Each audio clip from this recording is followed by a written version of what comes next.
Doctor Yunus জিতে গেছেন, তাই না? খুব তাড়াতাড়ি জিতে গেছেন এই জায়গায় যে কূটনৈতিক মার পেয়েছে। অনেকেই বলে যে ইউনূসের সঙ্গে তো মোদির বৈঠক হয়ে গেল, ব্যাপার একটা বিশাল হয়েছে না? বিশাল হয়েছে কি হয় নাই বুঝতে জানতে একটু সময় লাগবে, একটু দীর্ঘ সময় লাগবে। কারণ হচ্ছে কূটনীতির মায়ের পেজ একদিনের মিটিংয়ে বের হয় না, এটা সময় নেয়।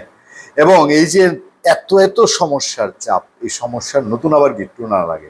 দেখেন নরেন্দ্র মোদী এবং ডক্টর ইউনূসের মিটিং এর পরে, মিটিং থেকে এসে ডক্টর ইউনূসের যারা স্টাফ আছেন তারা যে সব কথাবার্তাগুলো বলছেন, যেগুলো মনে হচ্ছে মিটিং এর সবচেয়ে গুরুত্বপূর্ণ ইস্যু, এই তিস্তা, গঙ্গা, শেখ হাসিনা, এখন নরেন্দ্র মোদী যে কথাগুলো বলছেন এই কথার প্রেক্ষিতে মনে হয় যে না, এগুলো ইম্পর্টেন্ট না, ইম্পর্টেন্ট হলো সংখ্যালঘু, বর্ডারে অবৈধ পারাপার, এইসব ব্যাপার স্যাপার। মানে বাংলাদেশ যেগুলোকে জোর দিয়ে বলছে এগুলোর কোনো উত্তরও ঠিক সদুত্তর নরেন্দ্র মোদীর কাছে পাওয়া গেছে কিনা, এটার উত্তর এখনো আমরা কেউ জানি না।